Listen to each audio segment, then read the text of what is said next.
प्रकाश का वर्ण विक्षेपण और प्रकीर्णन के बारे में पढ़ेंगे।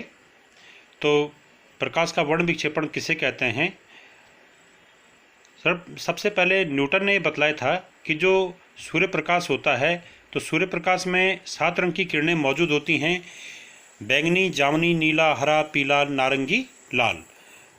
बाद की खोजों में पाया गया कि इन 7 रंग की किरणों के अलावा भी सूर्य प्रकाश में अन्य तरंगदैर्घ्य वाली किरणें मौजूद हैं, परंतु ये जो 7 रंग की किरणें थी, इन 7 रंग की किरणों को कहा गया, इनका जो समूह था इनको कहा गया दृश्य प्रकाश और या श्वेत प्रकाश। तो किसी वस्तु के दिखाई देने के लिए दृश्य प्रकाश ही रिस्पॉन्सिबल होता है, वही उत्तरदायी होता है। तो दृश्य प्रकाश या श्वेत प्रकाश में 7 रंग की किरणें मौजूद होती हैं और श्वेत प्रकाश का अपने 7 अवयवी रंगों में बट जाने की घटना वर्ण विक्षेपण कहलाती है। ठीक है। अब जो ये दृश्य प्रकाश या श्वेत प्रकाश में 7 रंग की किरणें हैं, ये कौन है? बैंगनी, जामुनी, नीला, हरा, पीला, नारंगी, लाल। तो इन प्रत्येक रंग की किरण की अपनी तरंगदैर्घ्य है, क्योंकि सूर्य प्रकाश एक प्रकार की विद्युत चुम्बकीय तरंग है। तो इसमें मौजूद सभी प्रकार की किरणें जो होंगी या सभी रंग की जो किरणें होंगी, उनकी प्रत्येक क्या है? अपने में एक प्रकार की तरंग है। जैसे बैंगनी रंग की तरंग, जामुनी रंग की तरंग, नीले रंग की तरंग भी कह सकते हैं, या बैंगनी रंग की किरण भी कह सकते हैं इनको, या जामुनी रंग की किरण, नीले रंग की किरण। तो किरण कहिए चाहे तरंग कहिए, पर इन सब की क्या होती है? अपनी अपनी तरंगदैर्घ्य होती है। तो जो श्वेत प्रकाश या दृश्य प्रकाश है, उसका तरंगदैर्घ्य परिसर है 4000 से 7800 एंगस्ट्रॉम। यानी दृश्य प्रकाश में जो 7 रंग की किरणें हैं, उन किरणों की तरंगदैर्घ्य 4000 से 7000 एंगस्ट्रॉम के बीच ही होगी। तो यहाँ पर जैसे बैंगनी रंग की जो किरण है, इसकी तरंगदैर्घ्य 4000 से 4300 एंगस्ट्रॉम। जामुनी रंग की जो किरण है, इसकी तरंगदैर्घ्य 4300 से 5000 एंगस्ट्रॉम। नीले रंग की जो प्रकाश किरण है, इसकी तरंगदैर्घ्य 4500 से 5000 एंगस्ट्रॉम। हरे रंग की जो प्रकाश किरण है, इसकी तरंगदैर्घ्य 5000 से 5700 एंगस्ट्रॉम। पीले रंग की जो प्रकाश किरण है, इसकी तरंगदैर्घ्य 5700 से 5900 एंगस्ट्रॉम। नारंगी रंग की जो प्रकाश किरण है, इसकी तरंगदैर्घ्य है 5900 से 6100 एंगस्ट्रॉम। और लाल रंग की जो प्रकाश किरण है, इसकी तरंगदैर्घ्य है 6100 से 7800 एंगस्ट्रॉम। अब इसमें तो इन रंगों का जो ये क्रम है, इसको हम बिगजॉर के रूप में भी याद कर सकते हैं। इसमें वी क्या है? इसमें वी है वायलेट के लिए, वायलेट माने बैंगनी। ठीक है। इसी प्रकार से जो आई है, आई किसके लिए आया है? इंडिगो, जामुनी। बी फॉर ब्लू, नीले के लिए आया। जी किसके लिए आया? ग्रीन, हरे के लिए। वाई किसके लिए आया है? वाई फॉर येलो, पीले के लिए। ओ किसके लिए है? नारंगी, ऑरेंज के लिए। आर किसके लिए? रेड, रेड मन लाल रंग की किरण। तो श्वेत प्रकाश में जो 7 रंग की किरणें मौजूद होती हैं, वो एक निश्चित क्रम में होती है। तो किस क्रम में होती हैं वो इस बिबजौर के क्रम में, या इनको बैजानी हप्पी नाला भी कहते हैं। इस क्रम को याद करने का एक तरीका है बैजानी हप्पी नाला या बिबजौर। इसमें इनका क्रम उलट पलट नहीं होगा। इसी क्रम में जब भी श्वेत प्रकाश में हमें ये 7 रंग की किरणें दिखेंगी, तो इसी क्रम में दिखेंगी। तो यहाँ पर हम पढ़ रहे हैं वर्ण विक्षेपण। तो वर्ण विक्षेपण किसे कहते हैं? तो अब देखिए वर्ण विक्षेपण क्या है कि श्वेत प्रकाश का अपने अवयवी 7 रंगों की किरणों में बट जाने की घटना वर्ण विक्षेपण कहलाती है। कि श्वेत प्रकाश जब भी अपने 7 रंग की किरणों में बटेगा, तो वो घटना क्या कहलाएगी? वर्ण विक्षेपण कहलाएगी। और ये घटना जो है, वर्ण विक्षेपण की घटना प्रिज्म से होती है। अगर हम कभी किसी प्रिज्म में सूर्य प्रकाश को गुजारें, तो प्रिज्म से बाहर निकलने वाली जो किरणें होती हैं, वो 7 रंगों में बटी हुई नजर आती हैं एक विशेष स्थिति में। तो वो 7 रंग की किरणें क्या होंगी? वो यही होंगी: बैंगनी, जामुनी, नीला, हरा, पीला, नारंगी, लाल। जैसे यहाँ पर दिखाया गया ये प्रिज्म है कोई, इस प्रिज्म पर ये किरण आपतित हो रही है, और ये किरण जब सपोज यहाँ बाहर क्या है, ये किरण माना ये प्रिज्म कांच का है माना, और एक कांच के प्रिज्म में बाहर वाई से प्रकाश किरण अंदर आई, तो यहाँ पर वाई से कांच में गए, तो यहाँ पर इसका क्या हो जाएगा? अपवर्तन हो जाएगा। ये किरण आगे नहीं निकलेगी, ये थोड़ा अपने पथ से थोड़ा विचलित होकर अंदर आ गए। तो यानी एक इस प्रकाश किरण का एक बार अपवर्तन इस पृष्ठ पे हुआ। पुनः जब ये किरण आगे बढ़ी, तो ये किरण जब इस वाले पृष्ठ पे पड़ी, तो ये पृष्ठ से यहाँ पर फिर क्या होगा? किरण कांच से बाहर वायु में आएगी, और यहाँ पर फिर एक माध्यम से दूसरे माध्यम आने पर ये किरण सीधा आगे नहीं निकलेगी, ये अपने मार्ग से कुछ विचलित हो जाएगी। परंतु अर्थात यहाँ पर इस प्रिज्म के द्वारा इस आपतित प्रकाश का क्या हुआ? 2 बार अपवर्तन हुआ, एक बार यहाँ पर, एक बार यहाँ पर। यानी प्रिज्म में आपतित किरण का 2 बार क्या होता है? अपवर्तन होता है। तो जी अगर ये श्वेत प्रकाश है, यानी श्वेत प्रकाश है, अगर ये सूर्य प्रकाश कह सकते हैं उसको हम, उसी में श्वेत प्रकाश या दृश्य प्रकाश किरण भी मौजूद होती हैं। तो अगर ये श्वेत प्रकाश किरण है तो श्वेत प्रकाश किरण जब यहाँ से स्प्रिंग से बाहर आएगी तो ये अपने 7 अवयवी रंगों में बटी हुई नजर आएगी। सबसे नीचे की जो किरण है ये वायलट, बैंगनी, ये जामनी, ये नीला, ये हरा, ये पीला, ये नारंगी और ये लाल रंग की किरण, ये बिबजौर। तो इस क्रम में सबसे ऊपर की किरण कौन होगी? लाल, और सबसे नीचे की किरण ये बैंगनी। ठीक है, अर्थात सबसे अधिक कौन सी किरण मुड़ी अपने पथ से? बैंगनी। और सबसे कम कौन मुड़ी अपने पथ से? लाल रंग की किरण। ठीक है, और लाल रंग की किरण की जो तरंगदैर्घ्य है वो सबसे अधिक होती है, अब बैंगनी रंग की किरण की तरंगदैर्घ्य सबसे कम होती है। इसीलिए लाल रंग का जो प्रकाश होता है वो खतरे के चिन्ह के रूप में भी प्रयोग किया जाता है, क्योंकि इसकी तरंगदैर्घ्य सबसे अधिक होती है। तरंगदैर्घ्य का मतलब होता है कि एक आवर्तकाल में किसी तरंग द्वारा चली गई दूरी, वो उसकी तरंगदैर्घ्य कहलाती है। एक आवर्तकाल में तरंग द्वारा चली गई दूरी, वो उसकी तरंगदैर्घ्य कहलाती है। अब है प्रिज्म किसे कहते हैं? तो प्रिज्म ये है। तो प्रिज्म में क्या होता है, दो जो होंगे इसमें समतल अपवर्तक फलक होंगे, ये किसी कोण पर झुके होंगे। जैसे एक समतल अपवर्तक फलक ये है और एक ये है, तो दो समतल अपवर्तक फलक किसी कोण पर झुके होंगे इसमें, और इनके बीच क्या होगा? समान पारदर्शी माध्यम होगा। तो प्रिज्म की परिभाषा है कि किसी कोण पर झुके दो समतल अपवर्तक फलकों के मध्य घिरे समान और पारदर्शी माध्यम को प्रिज्म कहते हैं।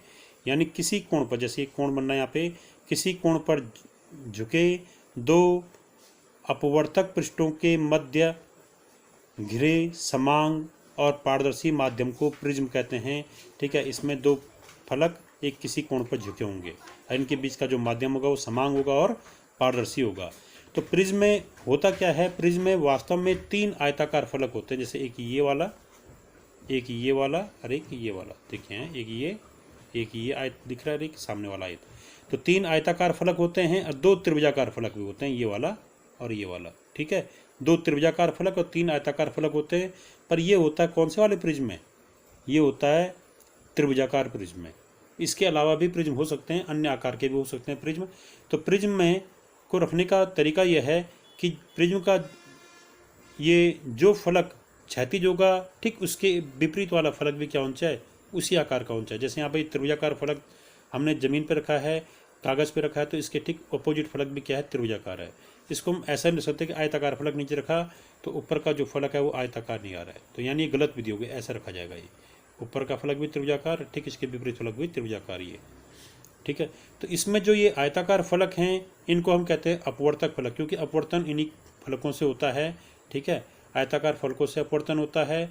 और ये आयताकार जो फलक हैं इनके बीच का जो कोण होता है ये कहलाता है प्रिज्म का कोण। ठीक है, ये प्रिज्म का कोण है। ऐसे ही एक आयत ये है, एक आयत इनके बीच का कोण, ये भी प्रिज्म का कोण है, ये भी प्रिज्म का कोण है, ये भी 2 आयतों के बीच घिरा हुआ है। तो जो ये आयताकार फलक है यानी अपवर्तक फलक कहते हैं उनको। तो अपवर्तक फलकों के बीच का जो कोण होता है वो कहलाता है प्रिज्म का कोण या अपवर्तक कोण। और जो ये आयताकार फलक हैं ये जिस जगह पर मिलते हैं वहाँ पर जो कोर बन रही, वहाँ पर जो भुजा बन रही, इसे कहते हैं अपवर्तक कोर। ये अपवर्तक कोर, एक अपवर्तक कोर ये आ गई, एक अपवर्तक कोर ये आ गई। ठीक है, इसी प्रकार से यहाँ पर जो ये अपवर्तक पृष्ठ हैं ये आयताकार अपवर्तक पृष्ठ जिस उस पे परिच्छेद पर लंब होंगे उस परिच्छेद को कहते हैं हम ये कि मुख्य परिच्छेद। जैसे हम मुख्य परिच्छेद क्या है? त्रिभुज। ये आयताकार फलक क्या है? इस त्रिभुज पे लंब हैं। तो आयताकार या अपवर्तक फलक के लंबवत जो प्रिज्म का भाग फलक आता है वो कहलाता है क्या? समतल, वो कहलाता है मुख्य परिच्छेद। तो आयताकार या अपवर्तक फलक के लंबवत जो परिच्छेद होता है उसे कहते हैं हम मुख्य परिच्छेद। यहाँ पर मुख्य परिच्छेद कैसा है? त्रिभुजाकार है।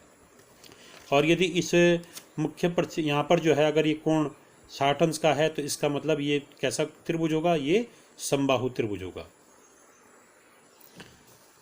एक्चुअल में जब भी हम किसी प्रिज्म पर कोई प्रकाश किरण, जैसे प्रिज्म है इस पर कोई प्रकाश किरण डालेंगे तो ये प्रिज्म जो है यहाँ पर प्रिज्म में 2 क्रियाएं संपादित होती हैं। अपवर्तन किससे होगा? इन आयताकार पृष्ठों से होगा। पर अपवर्तन के दौरान यहाँ पर दो प्रक्रियाएं संपादित होती हैं, दो क्रियाएं संभव हैं यहाँ पे। एक तो यहाँ पर होता है क्या, विचलन, यानी जो आपतित प्रकाश होगा वो अपनी दिशा से कुछ विचलित हो जाएगा। तो यहाँ पर होगा एक प्रकाश किरण का विचलन प्रिज्म के द्वारा, और दूसरा होगा विक्षेपण। ठीक है, विक्षेपण।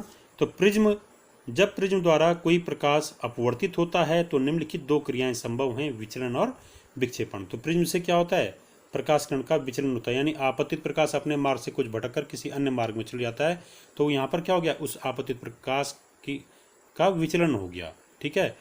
तो और विक्षेपण का मतलब है कि जब सूर्य प्रकाश या श्वेत प्रकाश किसी प्रिज्म पर आपतित होता है और तो वह प्रिज्म के अंदर कुछ अपवर्तित हो जाता है, और उसके बाद जो प्रिज्म से बाहर जो प्रकाश किरण निकलती है वो प्रकाश किरण 7 रंगों में बटी हुई नजर आती है।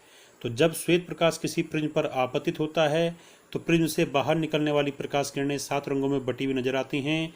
तो ये इस प्रकार की घटना क्या कहलाती है, वर्ण विक्षेपण कहलाती है। तो यानी प्रिज्म के द्वारा श्वेत प्रकाश का वर्ण विक्षेपण भी होता है। तो विक्षेपण और विचलन दोनों प्रकार की घटनाएं प्रिज्म में संभव हैं।